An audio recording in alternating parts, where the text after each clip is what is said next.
Bom, gente, tudo bem? Vamos começar agora a falar de mais uma propriedade que só a mecânica quântica consegue descrever, que é o spin, tá? Daqui a pouco eu falo mais a respeito do spin, mas antes disso eu quero fazer algumas observações sobre álgebra linear para a gente conseguir introduzir a notação de Dirac, tudo bem? Que eu vou falar daqui a pouco. Bom, a gente já viu, vocês já devem ter observado isso há bastante tempo, que a álgebra linear é a linguagem natural da mecânica quântica, né? Enquanto que na mecânica quântica a gente tem o estado do sistema, né? Ou observáveis, que são as grandezas físicas, na álgebra linear a gente tem vetores e operadores, né? Então a gente pode usar essas palavras de forma intercambiável, se a gente quiser, né? Ao invés de falar função de onda ou estado do sistema, eu posso falar vetores, apesar de não ser muito usado nesse caso. Ao invés de falar observável, né, eu poderia falar o operador que representa o observável, né, e será um operador hermitiano no caso. Mas na linguagem da álgebra linear, essas são as chamadas transformações lineares, né? Além disso, vocês já devem ter visto várias maneiras de representar um vetor, tá? Por exemplo, aqui algumas, né? Ó, colocar uma seta sobre uma letra, isso serve para indicar um vetor. Ou fazer uma letra negrito, em negrito, isso é muito usado em livros e artigos, né? Impressos, porque é mais fácil do que colocar uma setinha. Ou representar como uma matriz coluna, né? Um componente por linha dessa matriz coluna. Também é uma maneira de representar um vetor. A gente vai ver agora uma outra que talvez vocês ainda não conheçam, que é essa daqui, ó. É a mesma coisa, tá? Colocar a letra lá que você está chamando o vetor entre esses dois símbolos, é uma barra vertical e uma espécie de símbolo de maior, tá? Isso aqui é o chamado que o Dirac chamou de ket, tá? Mas é basicamente a mesma coisa, é só uma nova maneira de indicar um estado do sistema ou uma função de onda ou na álgebra linear um vetor qualquer. Se você quisesse representá-lo assim, nada te impediria. Aliás, nem como nenhuma outra maneira. Você pode escolher a maneira como você quiser para chamar ou representar a notação de vetores, né? Setas, negrito, assim, o que você quiser, tá? Né, como qualquer vetor, né, o ket mora num espaço vetorial. Na mecânica quântica, esse espaço é o espaço de Hilbert. Tudo bem, gente? Bom, além disso, anteriormente a gente já tinha falado sobre produto interno, né? Ou, se for no caso de geometria euclidiana, né, produto escalar. A gente tinha representado assim, ó, dados dois estados f e g, a gente indica o produto interno desta maneira assim, né? É f e g. Aí, né, isso aí veio do Dirac, tá, pessoal? Isso aí, essa ideia de chamar assim, tá? Salvo um engano meu, veio do Dirac. Tem um motivo que já vai ficar claro quando eu introduzir a notação de Dirac, né? Bom, quando a gente representa um vetor por uma matriz coluna dessas, a gente pode calcular o produto interno, o produto escalar entre dois vetores, se a gente conhece os componentes, né? Dessa maneira assim, ó. Talvez vocês não estejam acostumados com a notação complexa aqui do primeiro vetor, tá? Mas esta daqui é a definição de produto escalar, o produto interno, de espaços vetoriais complexos, tá? É um vetor cujos componentes são A1, A2, A3, etc. B é um outro vetor cujos componentes são B1, B2, etc. O produto interno de A com B é o produto coordenada por coordenada, né? A1, B1, só que você tem que achar o conjugado complexo de A1, aí você multiplica por B1. A mesma coisa para 2 até N. Aí soma todo mundo, você tem o produto interno. Essa é uma possível representação quando o seu vetor, né, pode ser colocado em notação matricial, né? Da mesma maneira, se você tem uma transformação linear T qualquer, esta transformação pode ser representada por uma matriz, tá? Desde que o seu vetor possa ser colocado na forma de uma matriz coluna. Então, a transformação linear, que seria em quântica um operador, né? Pode ser representada por uma matriz, tá? Quadrada, no caso. Tudo bem?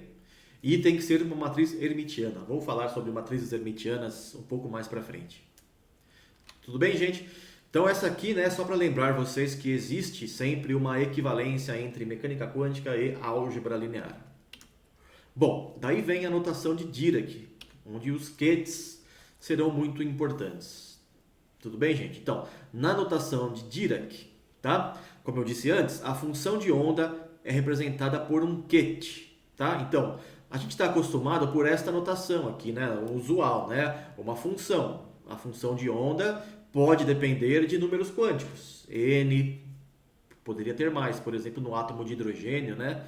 Você teria lá o N, L, M, três números quânticos. A gente representaria assim normalmente. Isso aqui é uma função de R, θ e φ, né? Ou de x, y e z. Você escolhe do jeito que você quer escrever.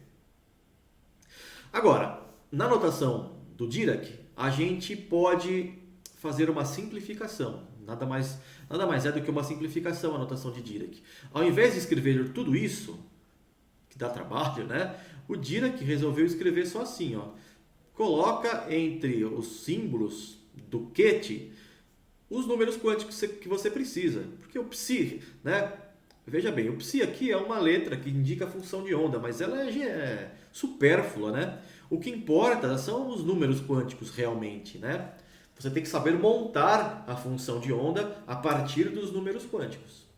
O que você usa aqui, a letra psi ou qualquer outra coisa, ela é supérflua, né? Então, o Paul Dirac, que era um físico inglês, decidiu colocar assim, ó, ao invés de escrever psi, n, l, m, que depende de r, θ e φ, ele só colocou entre os símbolos aqui que definem o QT, os números quânticos. Então, se você tem só um número quântico, como neste caso aqui do exemplo, você coloca só o n ali dentro do QT. Se você tem mais números quânticos, coloca todos que você precisa, tá? E essa é a representação do estado quântico de qualquer sistema, em notação de Dirac, usando o QT. Tá bom, gente? Então isso aí, se vocês encontrarem artigos ou forem ler livros mais avançados de mecânica quântica, vai aparecer muito frequentemente, tá? A notação de Dirac, usando qubits. Mas nada mais é, nesse ponto, do que uma representação simplificada de uma função de onda, tá bom? Ou seja, do estado de algum sistema, ou de algum estado estacionário, né? Enfim. Ou dos autoestados de algum operador, tudo bem? Por exemplo, né, gente, ó, lembrem-se do seguinte, ó, o operador L ao quadrado, né, ele tem autofunções que são os YLM, né? Os harmônicos esféricos, a gente viu isso. Então, ao invés de escrever assim, ó, YLM, a gente poderia representar os autoestados do operador momento angular ao quadrado com LM simplesmente. Se você quisesse usar a notação de Dirac, né? Ao invés de falar YLM, que depende de θ e de φ, né? Você põe só assim, LM, acabou, né? Isso aí é a notação de Dirac, tá? Serve para simplificar a sua vida, tudo bem, gente? Bom, assim como o Dirac definiu um QT, né, como sendo aí, por exemplo, isso aqui, né? Se você tem só um número quântico, por exemplo, um n ali, ele também definiu uma outra grandeza que ele chamou de Bra, que é o contrário, ó. Né, ó, aqui o QT começa com a barra vertical, o Bra termina com a barra vertical. O QT termina com um sinal de maior, o Bra termina com um sinal de menor, tá? Então é basicamente assim o oposto, né? E eles têm interpretações diferentes. Então, né, o QT a gente sabe o que é. O QT é o estado, é a função de onda, enfim. É o autoestado, né, a autofunção. O Bra é uma coisa um pouco mais abstrata, tá? Que serve para a gente calcular produtos internos. Tudo bem, gente? Então, por exemplo, ó, quando você tem um Bra vindo pela esquerda, encontra um QT na direita. Então, você tem aqui um Bra, ó, um M, sei lá, um estado, né, que seria um psi-M, né? Psi-M de X, por exemplo, né? Isso aqui seria o Bra correspondente. O QT seria isso aqui, né? Ó, por exemplo, M, né? Este Bra aqui corresponde a este QT. Mas digamos que você tenha um QT diferente aqui, um outro QT qualquer, né? Então eu vou colocar aqui um QT N. O que acontece quando esses dois Bras, esse Bra com esse Ket, perdão, se encontram, né? O Bra na esquerda, o Ket na direita, se encontram, o que acontece? Surge um produto escalar, um produto interno, né?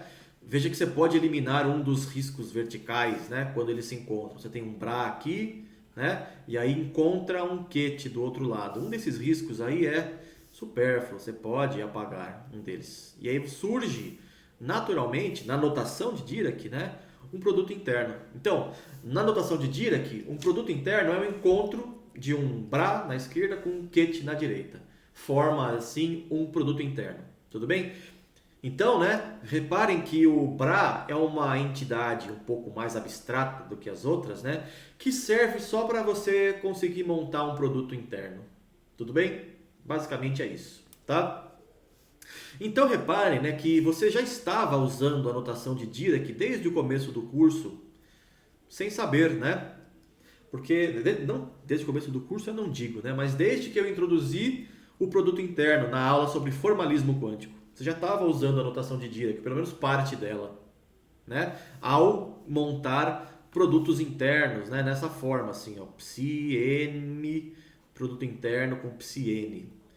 Né? Já estava usando os símbolos que o Dirac usou, só que o Dirac foi além, né? Ao invés de escrever isso daqui, ele tirou o psi dali porque é supérfluo, né? Fica subentendido que não é o M simplesmente que está aqui, não é o N, é o Psi-M, o Psi-N que aparecem nesse produto interno, né? Mas fica subentendido na notação de Dirac, né? Então, pessoal, a partir daqui, né, desta aula, a gente vai usar frequentemente a notação de Bras e de Ketz. Então, né, se acostume. Não é muito complicado, né, porque a gente já conhecia tudo isso. Né? É só uma nova maneira de escrever. Não tem nenhuma física nova aqui. É uma notação diferente que serve para simplificar um pouco quando a gente vai escrever as coisas no papel, né, ou na tela, enfim. Tá, pessoal? Fica aí, então, essa parte sobre a notação de Dirac, tá? Uma outra coisa que dá para fazer são os sanduíches, tá? Os Bras e Ketz também simplificam a notação, pelo menos, para escrever sanduíches, né? Ó, vejam que eu tenho o seguinte, ó, o que significa isso aqui? Ó? Um operador encontrar um Ket. Isso aqui, na verdade, é o operador agindo sobre a função de onda Psi-n, tá? Mas é a notação de Dirac. O Dirac escreve assim, ó. A gente estava usando por enquanto, né, até a última aula, a gente estava usando isso aqui. A gente vai começar a usar assim agora, na maior parte dos casos, tá? Um operador encontrando um Ket, na verdade, é o operador agindo sobre a função de onda, que equivale a este Ket aqui, tá? E agora reparem, né, ó, se eu tenho então este operador com um Ket ali do lado, e se vem um Bra pela esquerda aqui e se junta, o que isso acontece? O que isso vira? Isso é o produto, esse é o sanduíche, né? Sanduíche o que? É o sanduíche do Psi-M que Psi-N. Tá? Reparem, né, que este segundo traço vertical é supérfluo, né? Não precisaria colocar, né? Mas o Dirac gosta dele, ele continua usando, tá? Então, pessoal, na notação de Dirac de sanduíche, este segundo risquinho aqui sempre é usado, tá? Então vocês vão encontrar muito em artigos e alguns livros mais avançados essa notação. Então você tem assim um M, né? Q, o operador aqui no meio, e N. Às vezes você encontra assim também, ó, Psi-M, né? Usando uma notação de Dirac um pouco mais explícita, né? Ao invés de colocar só o M, coloca o Psi ali também. Então, Psi-M, Q, o operador, e aí o Psi-N. Esse é um sanduíche, né? Este risquinho aqui poderia ir embora. É o que a gente está usando neste curso até aqui, tá? A gente não coloca esse segundo risco aqui porque ele é supérfluo, tá? Mas o Dirac prefere colocar e muita gente no mundo aí prefere também. Porque fica mais simétrico, né? Provavelmente é por isso que o pessoal coloca, tá? Então esse risco aqui, apesar de ser supérfluo, é usado, tá? Mas é a mesma coisa, tudo bem, gente? É isso aqui, ó. que a gente sabe calcular, que é, no fundo, esta integral aqui, né? Se for um problema unidimensional. Se for um problema tridimensional, a integral é tripla, mas é a mesma coisa, né, em princípio. Tá bom, gente? Isso então completa o nosso curso Crash Course, né? O nosso curso relâmpago sobre anotação de Dirac para Brás, kits, produtos internos e sanduíches. Tudo bem, gente? Na sequência, tá? Daqui a alguns minutos, alguns vídeos, alguns slides, eu vou começar a usar bastante esta anotação e isso até o fim do curso. Tá bom, pessoal? Por este vídeo aqui tá ok, tá? Na sequência eu vou começar a falar realmente de spin, tudo bem? Então até daqui a pouco, valeu!